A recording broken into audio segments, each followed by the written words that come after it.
ሰላም ጤና ይስጥልን በመላው የአሜሪካ ግዛት ለምትገኙ የኛ ሰው ትውልድ ኢትዮጵያውያን በሙሉ እንደምን አላችሁ እንደምን ቆያችሁ እንዲሁም ከአሜሪካ ውጭ በተለያየ አገር ሆናችሁ ይሄን ዜናና መረጃ መስማት እንፈልጋለን ለምትሉ ሁሉ እኛም እንፈልጋችኋለን።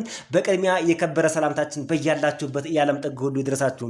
በዛሬው የዜናና የመረጃ ጊዜ የ150 ዓመት የአሜሪካ ዶላር ታሪክ ሆኖ ሊቀር ነው።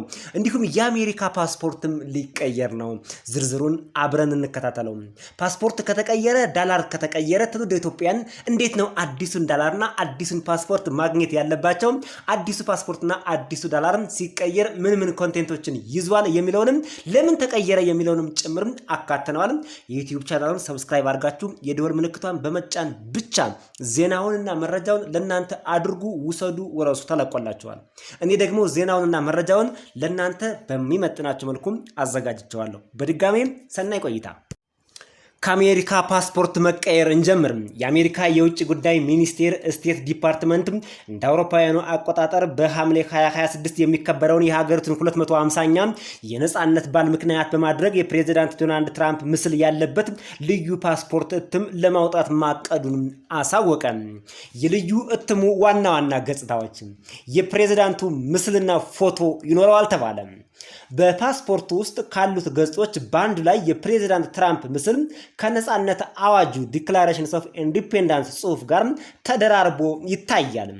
ከምስሉ ግርጌም የፕሬዝዳንቱ ፊርማ በወርቅ ቀለም ያርፍበታል።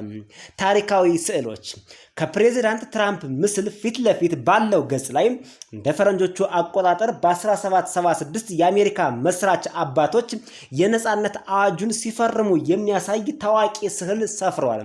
ምስሉን እዚህ የአዲሱ ፓስፖርት ዲዛይን ላይ መመልከት ትችላላችሁ። ይሄን ነው ፕሬዝዳንት ትራምፕ እያደረጉት የሚገኘው።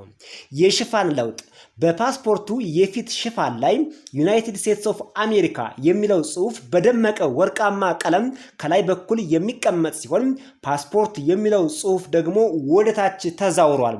ይሄ የቅርጽ ለውጥ ከበፊቱ ጋር ሲነጻጸር ማለት ነው። የጀርባ ሽፋንን ስንመለከት በጀርባው በኩል ባለ 13 ኮከቦች የተከበበ የ250 ወይም 250 የሚል ቁጥር ያለው የወርቅ ቀለም የአሜሪካ ሰንደቅ ዓላማ ይታያል። ስርጭትና አቅርቦቱን በተመለከተም ዜናውና መረጃው ወጥቷል። የተወሰነ ቁጥር ነው የሚታተመው ተብሏል። ይህ ፓስፖርት ለሁሉም ዜጎች የሚታደል ሳይሆን በውስን ቁጥር ከ25000 እስከ 30000 ኮፒዎች ብቻ የሚታተም ነው ተብሏል። በጣም ትንሽ ቁጥር ነው ያለው። ለመሆኑ አሜሪካን ሀገር ፓስፖርት የሚያገኘው ማን ነው? ዜናውንና መረጃውን አሜሪካ ከምትኖሩት ውጭም ያሉ ስለሚከታተሉት የአሜሪካ ፓስፖርት በእጃችሁ የሚሰጣችሁ ዜጋ ናቹራላይዝድ ለሆናችሁ ወይም ሲቲዝን ለሆናችሁ ብቻ ነው። በግሪን ካርድ፣ በአሳይለም፣ በቲፒኤስ ወዘተርፈ ላላችሁ በሙሉ የአሜሪካ ፓስፖርት አይሰጣችሁም። ፓስፖርት ይሰጠን ብላችሁ ደግሞ እንዳትጠይቁ። ለመሆኑ የፕሬዝዳንት ትራምፕ ምስል ያለበትን ፓስፖርት መያዝ የሚፈልግ ሰው በአሁኑ ሰዓት ይኖራል ወይ? በተለይ ስደተኛ። ፕሬዝዳንት ትራምፕ በዚህ ደረጃ እያሰቃዩን፣ እያባረሩን፣ እያሰቀቁን ለመኖር በተጨነቅንበት ሰዓት የፕሬዝዳንት ትራምፕ ምስል ያለበትን ፓስፖርት የሚፈልግ የለም። ለማንኛውም ፓስፖርቱ አንደኛ የህትመቱ መጠን በጣም ውስን ነው። ከ25000 እስከ 30000 የሚሆን ነው። 250ኛ የአሜሪካን የምስረታ በዓል መሰረት አድርገው ፕሬዝዳንት ትራምፕን ለማወደስ ወይም አሜሪካን አጠቃላይ ሁኔታውን፣ ድባቡን፣ ዝግጅቱን ለማሳየት ካልሆነ በቀር ይሄን ፓስፖርት የሚፈልገው ሰው የለም። የሚገኝበት ቦታ ለጊዜው ይህ ልዩ ፓስፖርት የሚሰጠው በዋሽንግተን ዲሲ በሚገኘው የፓስፖርት ኤጀንሲ በአካል ቀርበው ለሚያመለክቱ ሰዎች ብቻ ነው። እንግዲህ የፕሬዝዳንት ትራምፕ ምስል ያለበትን ይሄን አዲሱን ፓስፖርት እፈልጋለሁ የምትሉ ትውልደ ኢትዮጵያውያን ካላችሁ በአካል ሂዳችሁ ዋሽንግተን ዲሲ በሚገኘው የፓስፖርት ኤጀንሲ መውሰድ ትችላላችሁ። ምርጫ ይህንን ልዩ እትም መውሰድ የማይፈልጉ ዜጎች ካሉ በመደበኛው ፓስፖርት የማግኘት መብታቸው የተጠበቀ ነው ይላል። እሰይ እኛም የምንፈልገው ይሄን ነው።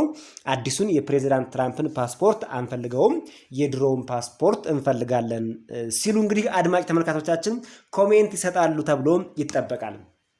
ክፍያን በተመለከተ ልዩ እትሙ ከመደበኛው ፓስፖርት የተለየ ተጨማሪ ክፍያ አይጠይቅም። ምንም ክፍያ የለውም። በነገራችን ላይ እትሙ በጣም ውስን ነው። ምናልባት የሚጠይቀው ሰው ከበዛም ላይደርሳችሁ ይችላል። ከዛ ውጭ ግን ተጨማሪ ክፍያ አያስከፍልም። ይሄን አዲሱን ፓስፖርት አልፈልግም ያለ ደግሞ የድሮውን መውሰድ ይችላል። ታሪካዊ ፋይዳውን ስንመለከት ይህ እርምጃ በአሜሪካ ታሪክ አንድ ባለስልጣን ወይም በስልጣን ላይ ያለ ፕሬዚዳንት ምስሉን ወይም ፎቶውን በፓስፖርት ላይ ሲያሳርፍ የመጀመሪያው ነው ተብሏል። እንግዲህ አስቡት፣ ከዚህ በፊት የአሜሪካ ፕሬዚዳንቶች ተቀያይረዋል። ለብዙ ጊዜ ፎቶአችን በስልጣን ላይ እያለን ፓስፖርት ላይ፣ ገንዘብ ላይ፣ ዶላር ላይ ይግባልን ብለው አያውቁም። ትራምፕ የሚባል ሰውዬ ግን ሁሉ ነገር ለሱ እንዲሆንለት የሚፈልግ ቅዠታም፣ ክብር የሚወድ ዝና የሚወድ እንዲሁ ዝም ብሎ በራሱ ተነስቶ ራሱን በራሱ የሚቆልል የሰላም ኖቤል ተሸላሚ መሆን ያለብኝ እኔ ነኝ የሚል የሰላም ኖቤል ተሸላሚ ለመሆን ሰዎች አጭተውህ መርምረውህ መርጠውህ እንጂ ብድግ ብለህ እኔ የሰላም ተሸላሚ ነኝ ልሁን አይባልም። ፕሬዚዳንቱ እንደዛ ነው የሚሉት። አሁንም አስገድደዋቸው ነው እርግጠኛ ነኝ። የገንዘብ ማምረቻ ፋብሪካዎችንና የፓስፖርት ማተሚያ ድርጅቶችን ፎቶዬን አስገቡ ብሏቸው ነው የሚሆነው ትራምፕ።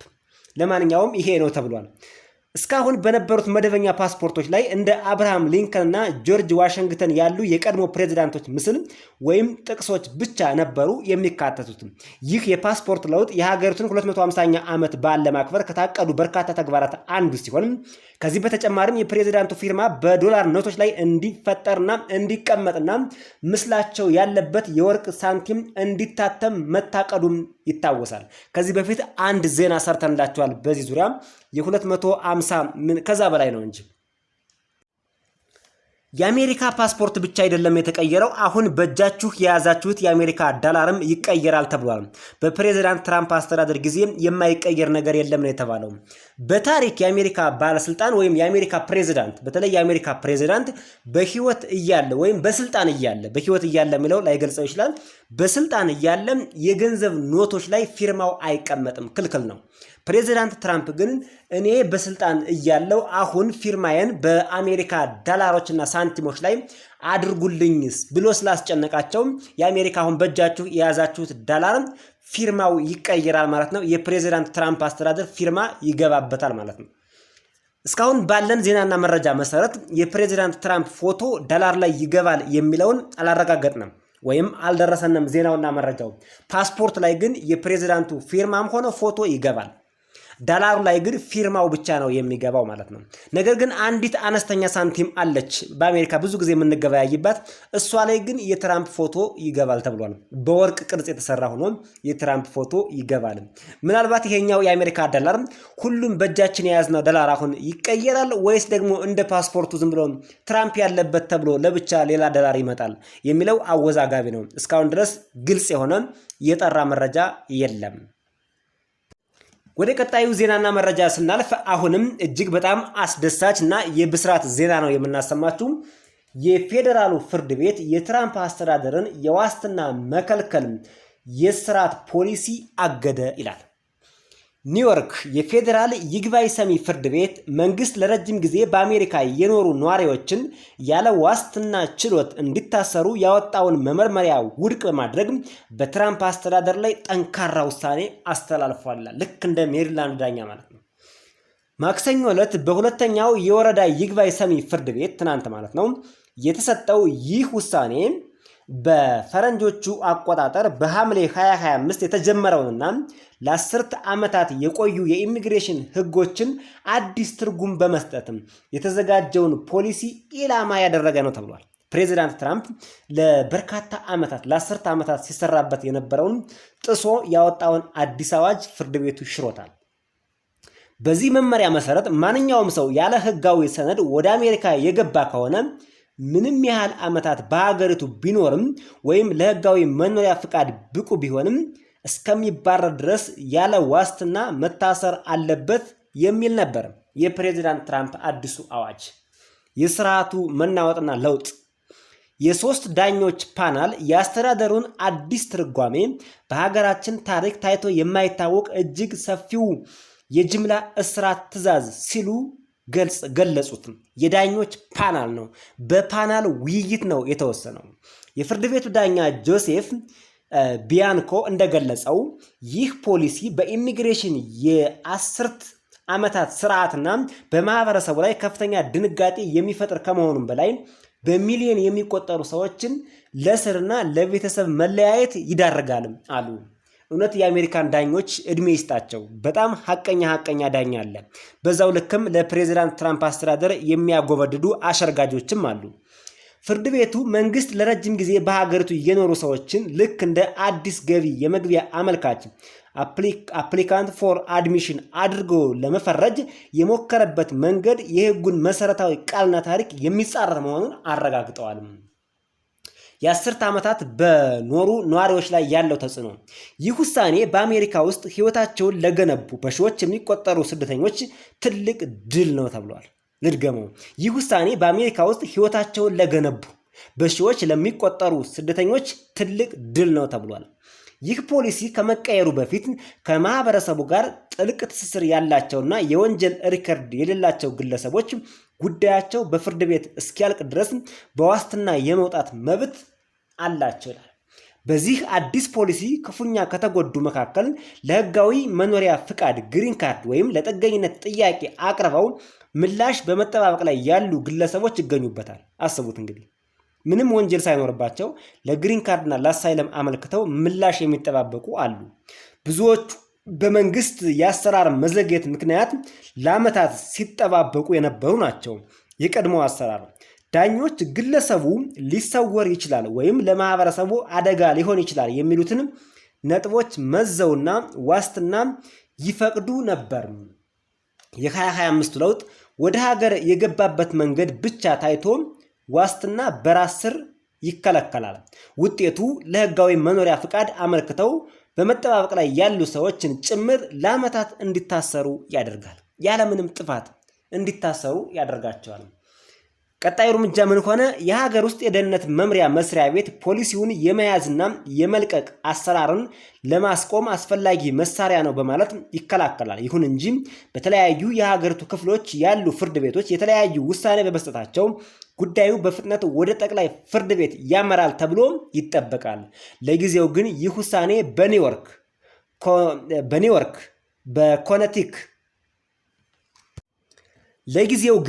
ውሳኔ በኒውዮርክ በኮነቲክና በቮርመንት ለሚኖሩ ስደተኞች ትልቅ እፎይታ የሰጠ ሲሆን መንግስት ለረጅም ጊዜ ሀገሪቱን ቤታቸው አድርገው ኑሮ መስርተው የኖሩ ሰዎችን ያለ ዋስትና ችሎት መብት መከልከል እንደማይችል ተረጋግጧል ነው የተባለው።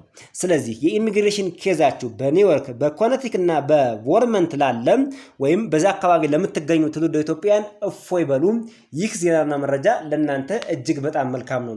እንግዲህ ኢሚግሬሽን ጋር ተያይዞ አብዛኛዎቹ ውሳኔዎች በተናጠል በዲስትሪክት አካባቢ ወይም ደግሞ በአንድ ግዛት አካባቢ ወይም በአንድ ስቴት አካባቢ የሚወሰኑ ናቸው። አብዛኛዎቹ ውሳኔዎች ከዚህ በፊት ያቀረብንላችሁን በ75 ሀገራት ላይ የቪዛ ገዳውን የተቃወመውን የሜሪላንዱን ዳኛ ውሳኔም አካቶ ማለት ነው። እነዚህ ውሳኔዎች አጠቃላይ ጠቅላይ ፍርድ ቤቱ ደግሞ ሱፕሪም ኮርት ሲወስናቸው ይበልጥ ስደተኞች 100% መብታቸውን ያስከብራሉ። የተከበራችሁ አድማጭ ተመልካቾቻችን ለዛሬ ትውልደ ኢትዮጵያውያን አሜሪካን ሀገር ያሉ ከአሜሪካ ውጭም ሆነው የአሜሪካ ጉዳይ የአሜሪካ ኢሚግሬሽን ያሰጋኛል፣ ይመለከተኛል፣ ያሳስበኛል የሚሉ ያዳምጡታል፣ ይሰሙታል፣ ይጠቅማቸዋል ያልነው ዜናና መረጃ በዚሁ ተጠናቋል። በሌላ ዜናና መረጃ እስከምንገናኝ በያላችሁበት ሰናይ ቆይታ